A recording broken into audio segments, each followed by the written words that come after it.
Good afternoon, everyone. Second class today. Good to see you all again. Hope you've had a good rest. And hi, Bob, joining us from Zoom I assume, in your nicely air-conditioned abode, unlike being so hot up here. Okay, so let's get to our...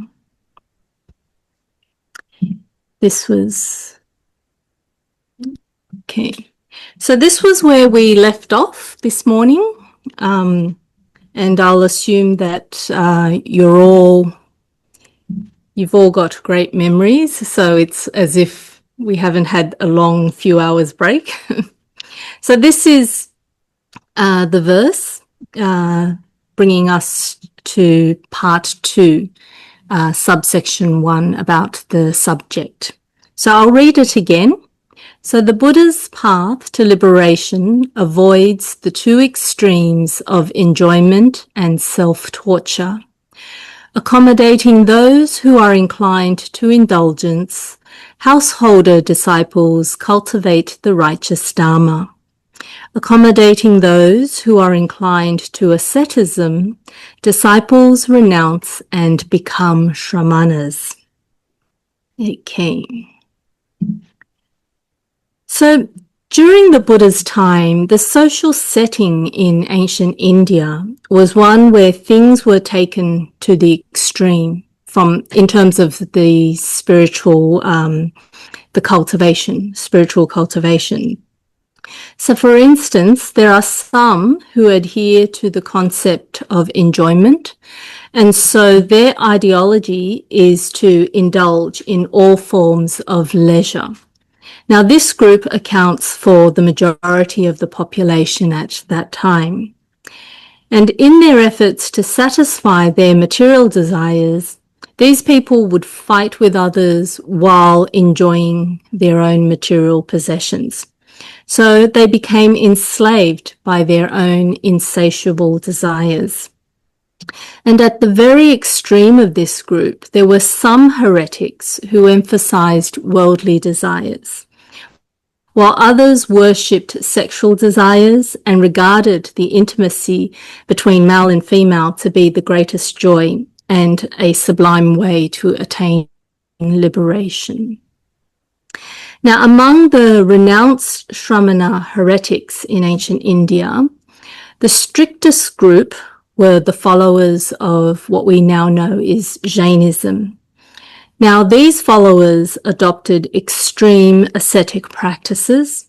Some never wore any clothing, regardless of the weather. Some lay on ice in cold winters, while others basked in the sun during the hot summers. And some slept on thistles and thorns and so forth. So these were the type of extreme ascetic practices that we read about in the sutras, because these people would think that by torturing themselves now, they're expelling more of their past bad karma. So this goes to Venerable Tangta's talk about fate and so forth. You know, they think that you have a set amount of suffering you have to endure. So if you endure it all in this life, then the next life is all bliss and no suffering and so forth. Now, apart from these type of practices, there were other extremes, such as in terms of their diet. Some never ate cooked food, so only raw food. Some only ate wild fruits and vegetables, and some only drank water, and so forth. So taking things to the very extreme. And you might think, well, then how do they live?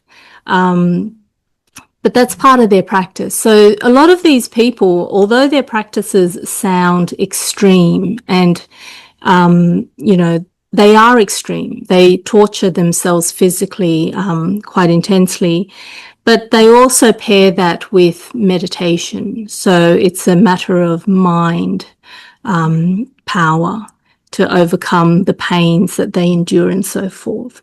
So I have I have recollection, this was a while ago and I can't remember where I saw it, but I did watch some sort of a documentary about, even nowadays in present day, there are groups of practitioners who claim that following a certain yogi's practice, they haven't eaten for years. And it's purely through meditation that and they claim, they sustain this physical body because they're connected to this universal stream of nutrients, and that's gained through meditation. I mean, how true is that, and what exactly that practice is, they don't say, but that's their claim. So even in present day, you still have some practitioners who follow these extremes, and these were recorded in the sutras and so forth. So that's, in ancient India, you have those who overindulge and those who torture themselves to the extreme, all for the sake of gaining what they think is liberation. Now, when Sakyamuni Buddha first turned the Dharma wheel, so when he first began to preach the Dharma and teach the Dharma, he introduced what is known as the middle way practice. And middle meaning to avoid the extremes of enjoyment and self-torture. Now, the Buddha taught that such extreme practices are not beneficial to the health of both the body and the mind, and such practices are unable to guide one to attain the state of liberation. So, this is the state of liberation that the Buddha considers to be true liberation, transcendence. So, if you think about the different practitioners, they offer what they would be considered as liberation and so forth. But the Buddha, when he was seeking the path, he practiced under many teachers as well, and attaining to their highest level, he realized that they were only the extremely deep states of meditation of the form and the formless realms, but you couldn't go beyond the three realms. And so the Buddha's teaching, if you want to gain liberation from samsara, from the three realms, then these types of extreme practices are not beneficial at all. Now, according to what the Buddha taught, the true path to liberation avoids these two extremes. And instead, this path proposes a lifestyle that adopts the middle way, a balance between the two. And this middle way relies on wisdom to tame our emotions. In other words, one practices self-restraint, so that caters to those who like to, practice asceticism. One practices self-restraint, but one does not engage in excessive self-torture. On the other hand, one can also make use of material necessities to survive and live this life, but without overindulging in excessiveness. And only in this way is one able to embark on the proper path of liberation that the Buddha pointed out to us. So the Buddha taught this famous middle way practice as the right goal, the right path. However, at times there were trends that emphasized strict ascetic practices or indulgence in desires. And what this is referring to is among the people who would like to seek spiritual practice and would like to follow the Buddha, when the Buddha tells them about the middle way, their mindset is still that this can't be. So some of them are still a bit inclined to extreme ascetic practices. Some are still, wanting to be able to indulge while still gaining liberation in the end. So to cater to these people and effectively guide these different spiritual foundations among these Sravaka disciples, the Buddha basically had two main groups of followers. So you've got the monastic Sravaka disciples and you've got the householder Sravaka disciples. And the main difference between the monastic and householder disciples is their lifestyle. So when the Buddha presented Dharma teachings to an assembly, some people, after hearing the Dharma or gaining insight into the truth, would willingly take refuge in the Triple Gem. And because they still like to indulge a little bit, or they find it hard to take on ascetic practices, these disciples chose to become householder disciples. While others, after hearing the Dharma and wanting to take refuge, being inclined by their own personality and whatnot to asceticism a bit more, then they became renounced disciples. So they left the home life and became monastic disciples. So this is the two main, one way to distinguish the Sravaka practitioners. And again, this is based on catering to those back in the days who were a bit more inclined to enjoyment or a bit more inclined to ascetic practices and so forth. But regardless of this inclination, in terms of their faith, the practice and attainment of awakening and liberation that these two groups of disciples can achieve, there is no difference. So some people think that only the monastics can gain ultimate liberation, but that's not the case.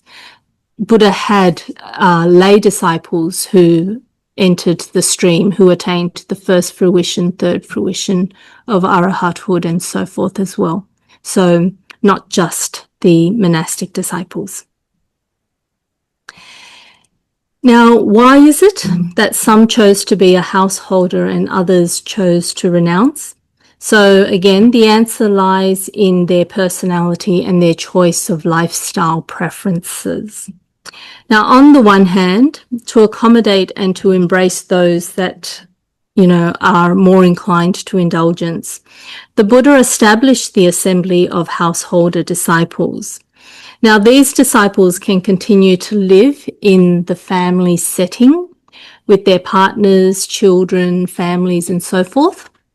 They can engage in political activities. They can join the defence force or choose a career in agriculture, crafts and trade, business, and so forth. So these disciples live the householder life, and the precepts they follow accommodate that. So the careers I mentioned about, engaging in politics, the defence force, agriculture, and so forth, these under the monastic rules are specifically forbidden in terms of activities that monastics can engage in and shouldn't engage in and so forth. So examples of some famous householder disciples include King Bimbisara, Queen Malika, and the householders Sudatta and Chitra. So you had, from kings down to wealthy merchants, down to even generals and so forth, took refuge in the Buddha and became Buddhist disciples. Now, although these type of disciples live the householder lifestyle, they cultivate the Buddha's righteous Dharma, the right teachings that the Buddha taught. And this includes, at the very beginning, taking refuge in the Triple Gem and the basics of upholding the 5 precepts, practicing meditation, and cultivating wisdom. Now, as long as they have the aspiration to end cyclic existence, even though they live the householder lifestyle, this does not obstruct them in their practice towards liberation. And they too can gain liberation from life and death if they practice accordingly. Now, on the other hand, to accommodate and embrace those with the spiritual foundation inclined to asceticism, the Buddha established the assembly of monastic disciples. Now, many of these disciples were converted from other beliefs, and these can include the 5 bhikkhus, the elder Mahakashyapa, the 3 Kashyapa brothers, the famous foremost disciples Shariputra and Moggallana. So in the sutras, when you read some of the sutras at the beginning, the very first part of the sutras will always list out the location and who is present in the audience. And sometimes you'll see the famous 1,250 disciples. Now that is basically made up of several hundred disciples that Shariputra, Moggallana brought over when they converted to become Buddha's disciples, as well as some of the others. So back in ancient India, they had, like competitions or duels between spiritual practitioners. And basically the loser has to then follow the winner, and all of their disciples move over as well. So that's how, you get this famous number of 1,250 disciples. It's because the Buddha basically won over their leaders. And so as those spiritual leaders became Buddhist, so too all of their disciples followed over and so forth. So that's just a bit of, extra info that to help you understand how the Buddha increases the number of disciples dramatically, not by little drips and drops, it's by leaps and bounds. Yeah. And these type of practitioners, these monastic practitioners, because they're inclined to that shramana lifestyle, the monastic lifestyle, which is strict and restrained. Now, they are accustomed to being content with little desires, having no wealth, no money, and they practice celibacy. So the family life for them is something that they don't really look out for. And for these reasons, naturally, they would choose to become a renounced disciple of the Buddha. Now, the word shramana in Sanskrit means to make effort, and it's a general term that refers to the renounced practitioners of any faith. So if you're reading about things in other Indian religions and so forth, you might see the word shramana, and that doesn't necessarily refer to a Buddhist monastic. It just refers to a spiritual practitioner that has renounced the home life. So sometimes you need to be careful when you're reading, is this referring to a Buddhist shramana, a Hindu shramana, and so forth. Okay. Now, of course, when you're reading the Buddhist text, generally, when you see it, you can safely assume probably 90% it's referring to the Buddhist monastic followers. Now, this is just a general categorization because some people join the Sangha, but not with pure intentions. So an example is that some join the Sangha passively, and so they renounce and they become monastic disciples, but whether or not their spiritual capacity and personality is suited to that type of a spiritual practice may still be questionable. Now, you might be thinking, well, how can one passively join the Sangha? An example was when Buddha returned home to his birth village, and that they're all very happy and joyous and celebrating the fact that the Shakya clan has produced a Buddha. So what happened was some of the younger nobles said they want to follow the Buddha and become a monastic as well. But of course, you know, in that time, being the Buddha's disciple was an honor. So you've got family A saying, hey, you see, family B's son wants to follow the Buddha. And then family C goes, oh, yes, I heard family D's. So then what happened was in the end, pretty much, you know, it was almost an unsaid law that every family had to nominate a son to follow the Buddha. So that's what I mean by passively joining the monastic order. So not out of their own will, not because they've made the aspiration, but because it became a fad. And if you didn't do it, you would bring your family shame and so forth, or you were pressured. Some of them were pressured into going. And a classic example is Upali. So the famous disciples. So Upali was actually a servant, and he helped some of the noble disciples, or the noble Shaka clans, their sons. He helped them to get, you know, monastic clothes and so forth, and then they shaved their head and they ran off and said to the Buddha, I want to follow you and be your disciple. So after doing that, they then told Upali, said, okay, now take our clothes, as in their nobility clothes, take it back to our family and let them know that we've gone off to follow the Buddha. But can you imagine back then a servant going to tell the master, say, hey, your son's gone off to become a monk. So in the end, what happened was Upali followed them. Instead of returning to his duty as a servant, Upali followed them as well to see the Buddha. And Buddha allowed Upali to be ordained, and actually ordained Upali before, ahead of the various princes and so forth, just to highlight the fact that there is no caste system within the Sangha. And in the Sangha, we go by our seniority is based on the order of our ordination. So those who are ordained earlier are considered senior, and those who are ordained later are considered junior.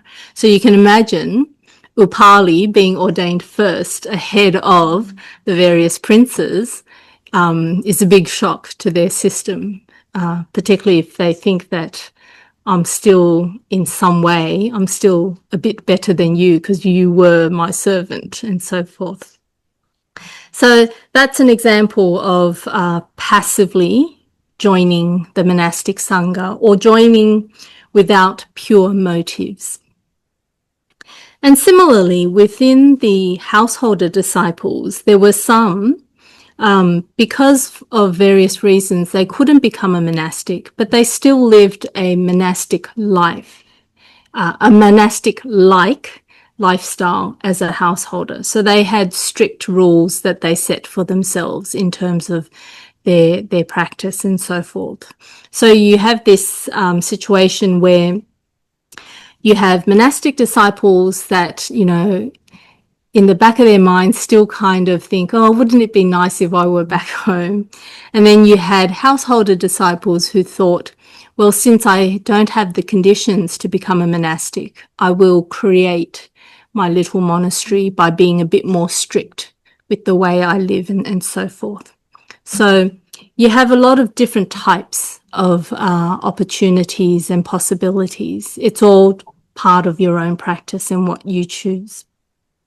So in summary, whether one is a householder disciple and inclined to indulgence, or a monastic disciple inclined to asceticism, as long as they aspire to end cyclic existence and they practice the middle way lifestyle that doesn't overindulge in excessive desires or excessive self-torture, then both are regarded as Shravaka disciples of the Buddha.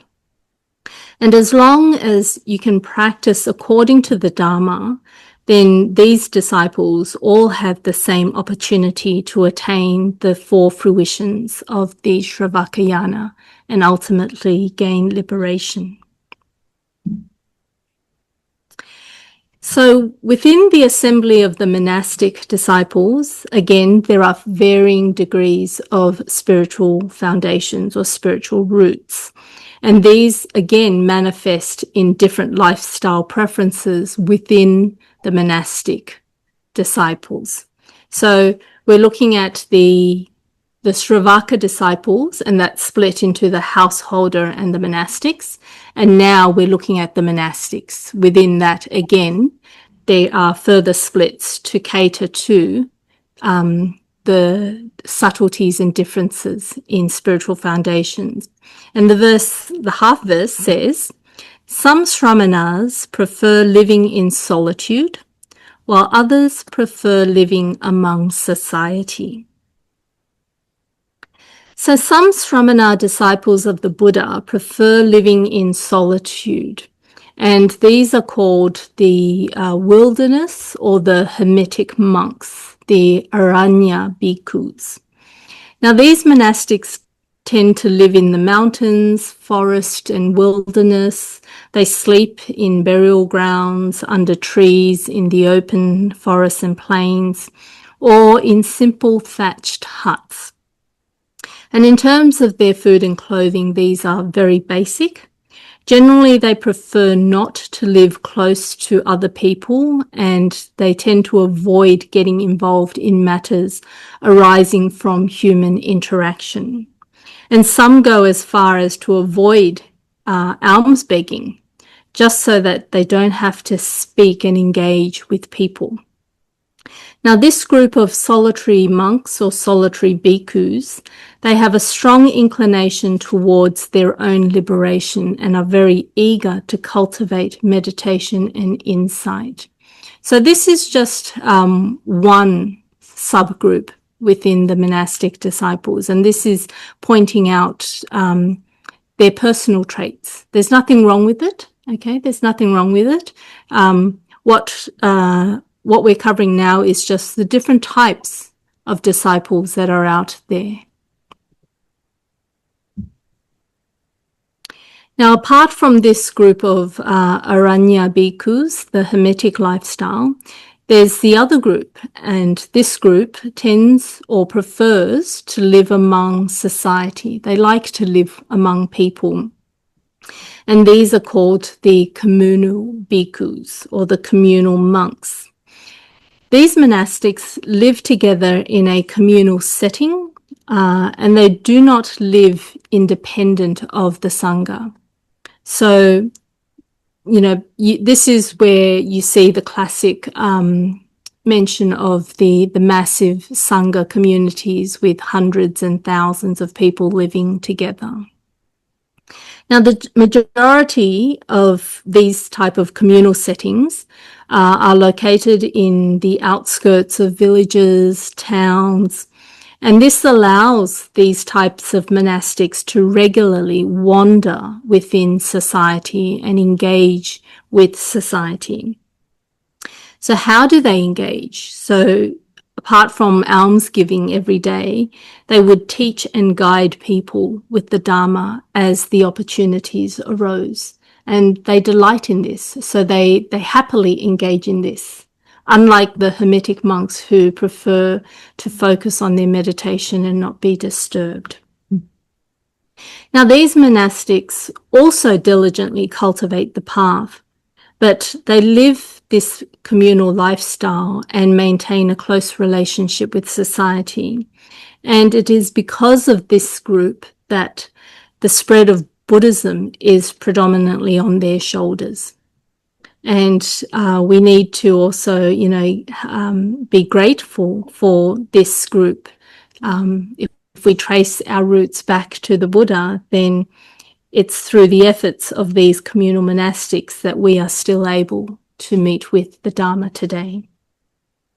And an obvious role model of a communal bhikkhu is the Buddha himself. So he lived with his disciples in a sangha, a large communal group, and he travelled between different places, walking from village to village, city to city, traversing the Ganges River to teach people and to spread the Dharma. Now, apart from being a role model for communal bhikkhus, the Buddha at times also lived in solitude, particularly during the times of the rain retreats and so forth. There are accounts of the Buddha going into solitary retreat for 3 months to cultivate meditation and so forth. And so during this time, the Buddha is a good role model of the Hermetic lifestyle, the Aranya monks. Now, according to the true meaning of the Buddha Dharma, solitary means that one's mind must abide in a state where it is free from vexations. So this solitary is not, to cut off and shoo people away. The solitary is determined by the state of your mind. So these solitary practitioners, they can be within society and still be regarded as a solitary practitioner if their mind can maintain the state where it is free from vexations. Otherwise, no matter how quiet, no matter how,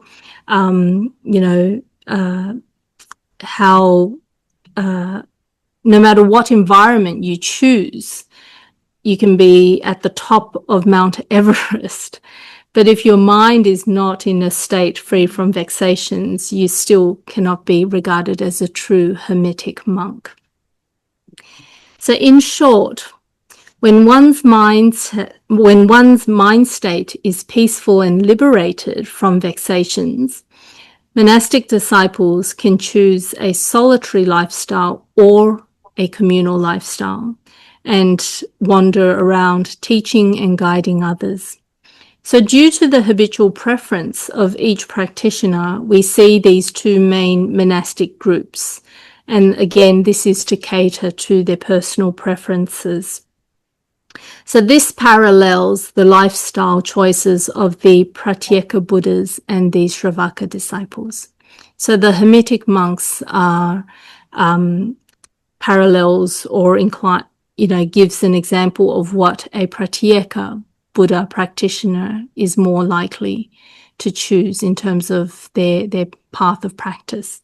And the communal monks living and following the Buddha around, listening to his teachings and so forth, are more parallels to the Shravaka practitioners. So the next half verse says, some disciples are more inclined to faith, while some are more inclined to wisdom. So here we're introduced to another categorization and grouping of disciples. So this verse is referring to another two major categories based on the spiritual foundations that applies to both monastic and householder disciples.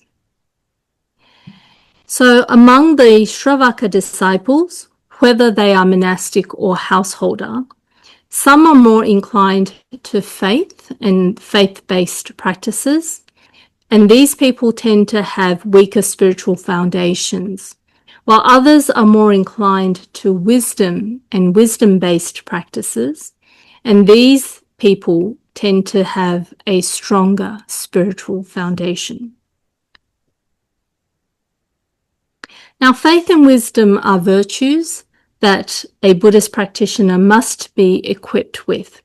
So having both faith and wisdom is what sets Buddhism apart from the other religions. Faith is related to the sentiment aspect, while wisdom is related to the rationality aspect of a person. And Buddhist practitioners must cultivate both in a balanced way and develop both such that they merge harmoniously. And this is because faith without wisdom causes ignorance to develop, and wisdom without faith causes erroneous views to develop. So there are shortcomings if we neglect faith or wisdom. So both are important. But depending on your situation, you might be more this present stage, you may need more practices to help develop your faith. And for some others, they might need to focus a bit more on developing their wisdom. But ultimately, you can't just focus on one. You need to develop both. So the Buddha Dharma mentions that faith and wisdom functions as one. So that's the ultimate goal.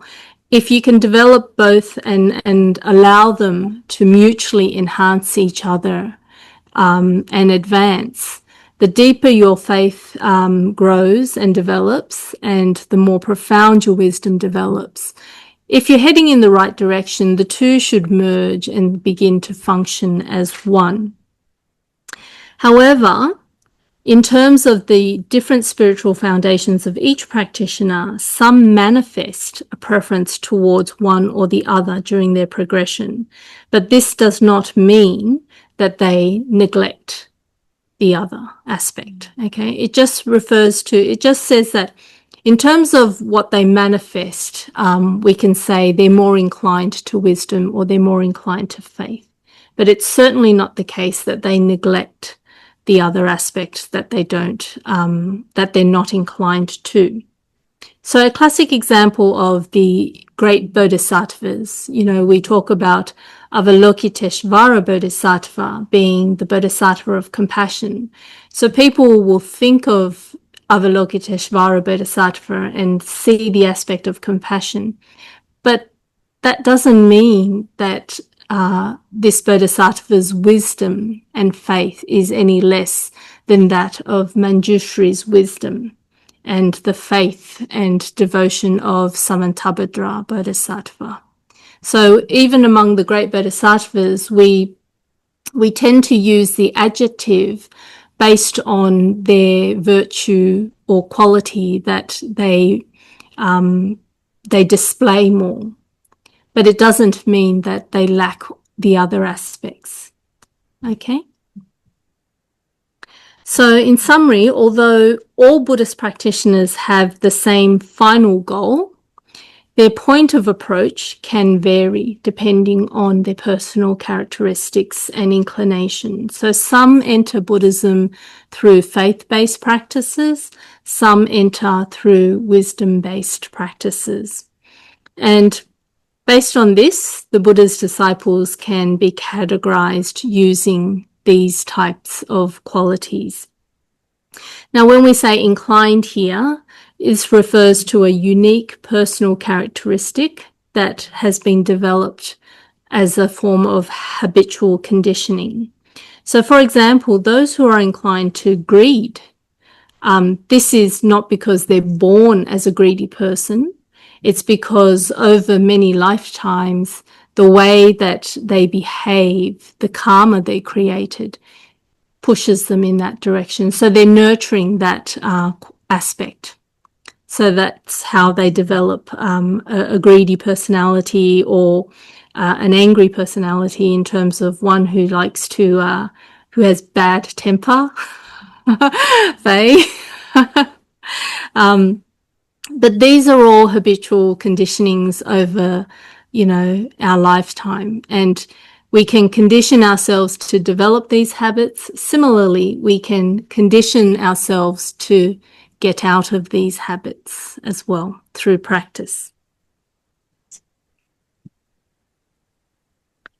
Now, those inclined to faith have a personality that habitually conditions and follows their faith. So what this means is everything revolves around what they believe in, what they have faith in. Now, people with this type of a personal characteristic, if they meet with the Buddha Dharma, then their teacher only needs to tell them, you do this, you do it this way, you practice this. And they will not question. They'll just be able to accept and practice. So hopefully you can also see the danger here. For these type of practitioners, if they don't meet with a good teacher, then they're in dangerous waters because they could be led astray by their faith. Now, for these faith inclined practitioners, if you are their wise friend, their wise teacher, it's advisable to avoid giving them too much detail, too many explanations. Often they may not even feel it's necessary because they have that faith, they believe you. And when you tell them this is the right practice, they'll happily engage in it. If you give them too much information, they can get overloaded and actually become a bit confused about what should they be doing. So this is truly a case of you might force people to act according to a certain principle, but you won't be able to force them to understand it.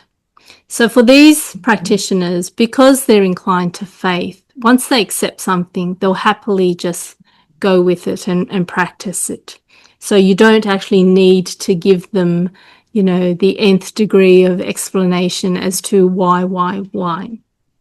Now, these practitioners, the situation for them, if they associate with good spiritual guides, they'll be taught well and they can practice accordingly. And this is good outcome. Now, this is an easy and straightforward way for these type of people to practice the Dharma. And if they practice properly under the guidance of good teachers, then through their cultivation and experiences, their wisdom will gradually develop. Now, on the other hand, we have the wisdom-inclined practitioners, and their situation is a bit different. So for these type of people, they're habitually inclined to rationality. So they need to think things through. They need to really, really feel that I understand it now. It makes sense. It's believable. It's worthy of being believed in. So for these people, they need and they will question why. And you have to give them the proper answers to the point where they then develop a faith. So their faith is based on wisdom. It's based on their investigation, really, really digging down. Why is this so? Is this really so? And so forth. So they have to interrogate and get to the bottom of the matter before they will accept and believe. But once they have done that, when they hear the teachings, then because they finally accept, understand and believe, they will then be able to begin to practice it. Now, only after they have a deep and clear understanding of the teachings, their practice will go forward diligently without any doubts. So with this group of practitioners, they're regarded as having a stronger spiritual foundation because people who are inclined to wisdom have a better ability to guide others to progress on the path of cultivation. Okay. And for these two major groups of practitioners, both, again, I have to stress, are equipped with faith and wisdom. And even though they manifest a preference for one or the other, it's not that they neglect the other half. So not only is this true for beginners, even for those who have attained some degree of awakening, they can still manifest these personal characteristics. Okay, so even among the Buddha's disciples, the clear example is of the Buddha's 10 great disciples. So you have Moggallana, who's regarded as the foremost in, using his spiritual powers and so forth. And that's a way that he initiates faith in followers when they see all these miraculous situations or these miraculous things that Moggallana can do. But then you have Shariputra, who's regarded as the foremost in wisdom because of his logic and his ability to debate and, pull things apart and explain things. So even among the Buddha's great disciples, the way they present themselves and the way they engage with others, they may prefer faith-inclined practices or wisdom-inclined practices. But it certainly doesn't mean that Shariputra's faith is any less than that of Moggallana, or Moggallana's wisdom is inferior to that of Shariputra. Okay, so sorry again, I've gone over time. And I said I would leave some time for questions. So I've answered, hopefully I've answered your question, Patricia. Yes? Yes. Okay. So, yeah, so we've got evening chanting at 4:30. So if you guys are happy to stay back a bit, and if you have any questions, I'm more than happy to try and sort them out now. Any questions with the material covered? No? Yes, Henry. You're focusing on this faith versus wisdom, all right? Now, I understand from Buddha's teaching on the Kalima Sutta, where he talks about do not believe in anything until you observe it and that kind of thing. Yes. Okay, so that tends to incline towards wisdom rather than faith. Well, you need to understand who the target audience of that sutra was. Okay, so each sutra, when the Buddha presents the sutra, you need to know who the audience is. So that teaching will be catering to that person. And it may be the case that that particular audience is one that is faith inclined, but blindly following. And so the Buddha is trying to introduce the aspect of wisdom into their faith. I'm just, saying that that may be the case, but to fully understand and interpret, certain aspects of a sutra properly, we need to understand the target audience. Yeah. It's a very good response because at the time, many of the villagers was trying to decide which kind of teachings to follow. And so that's why they approach Buddha. Yeah. And Buddha explained to them the Kalima Sutta. Okay, thank you very much. Okay. Any more questions? No? Okay, so we'll end today's class here. Okay, I'll bring up the Buddhas.